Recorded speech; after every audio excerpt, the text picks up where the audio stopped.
May pinakasalan na kasi ako, ma'am, na O bakit hindi natuloy? May ibang babae ka na ba? May ibang kinakasama ka na ba, Benny? may pinakasalan na kasi ako, ma'am, na babae, ma'am.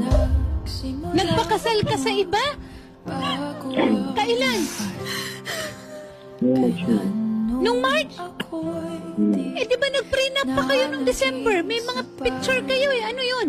Sus Mariosep, nagpadala pa ba sa'yo ng pera nung April? Yes po, nagpadala pa po siya para nga dagdag sa gagastusin kasi nga kulang. Counseling. Isa, For counseling sa ano. nag-counseling po kami dun sa, dito po, sa Taguig. Yung pre-marriage, yung Yes pre-marriage po. counseling, yung babayaran mo, Yes. 1.5 yata. Magkano ba yan? Wala akong bayad, libre lang po sa Libre pa Taguig yan. po Okay. eh. Tapos nagpasa po kami ng license sa, nag-apply po kami ng license sa Binangonan. Hindi pa nga nakukuha yun. Benny, Ginawa niya ako paikot-ikot, ginawa niya ako tanga. Pinagloloko niya ako. kinasal ka, Benny, nung Marso. Pero April, nagpadala ka pa ng pera para matapos at maayos ang lahat ng dokumento para ikasal kayo ng Mayo. Tama? Humingi ako ng pasensya sa iyo, sa kung ano yung nagawa ko. Hindi makukuha ng pasensya yung sakit na ginawa mo sa amin ng anak mo. Grabe yung ginawa mo sa anak namin. Ano ko naman yung Buti natutulog ka pa sa tarantaduhan mo. Hindi mo inisip ng anak mo. Pinagbigyan mo yung sarili mo. Kaya humingi ako ng pasensya sa iyo. Hindi nga magagawa ng pasensya yan. Alam mo ba, Benny, na napakalalim at napakaseryoso nito na ginawa mo?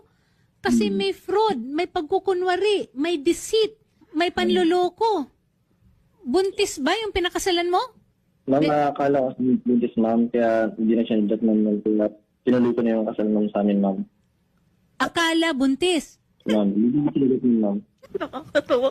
Nakikinig pa si Admiral Oliver Tanseco sa atin at magsasalita si Rear Admiral Oliver Tanseco.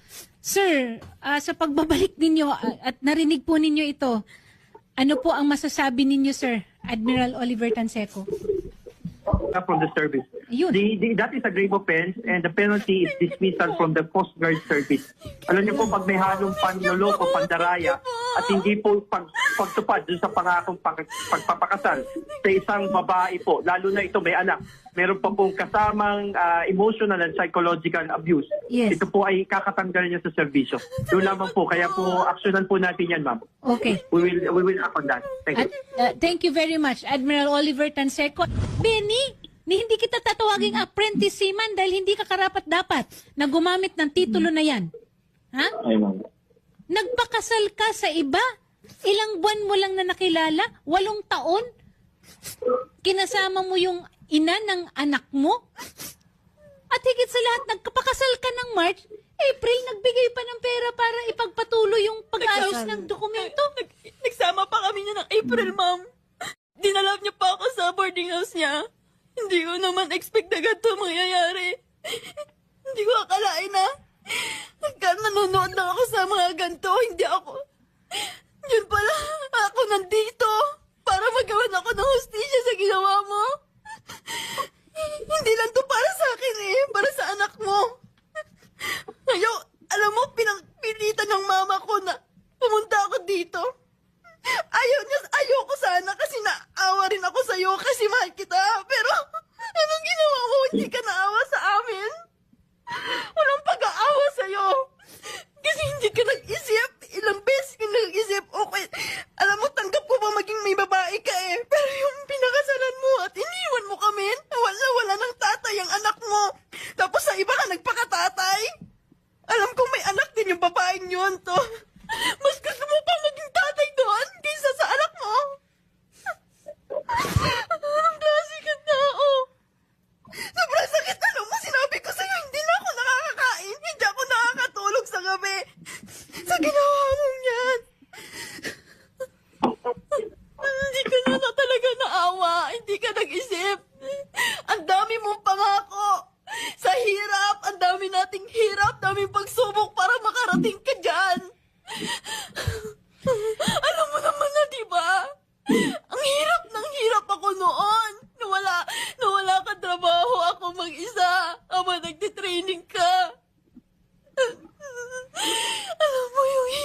sana magiging maaginhawa na ako kasi kaso hindi eh. Oo, pinag-resign mo ako. Pero sabi mo nangako ka, ikaw bahala sa amin. Pero ano nangyari?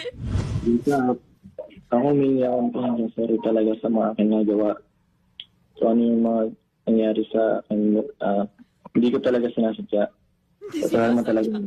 Nakakatawa ka ba? Hindi mo sinasadya. Hindi mo sinasadya pa yung ginawa mo. Hindi ka nag-isip. Ano pong sabi, sir, ng babae nyo ngayon, sir? Alam ba niya yung pinakasalan mo na Alam niya, may... ma'am, paano kami nakahack kung hindi niya alam? Paano kami naka-private kung hindi niya alam? Sabihin mo ng totoo, nandito na rin naman eh. Yung misis nyo pala, sir, misis.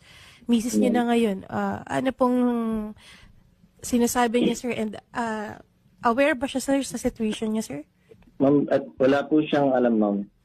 Yung nalaman lang siya, gumawa siya ng may dummy account na sa kanya, ma'am. So, dalawang babae ang niloko mo? Nagkunwari ka na wala kang responsibilidad sa buhay? Nanligaw ka ng babae na pinakasalan mo? Dahil akala mo buntis? Tama ba? Benny, Ano?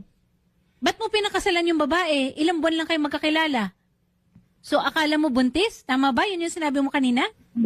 Jessa, ikaw, ano? Walang-wala talaga. Naglalako ako ng chocolates. Naglalakad ako para makatipid ako.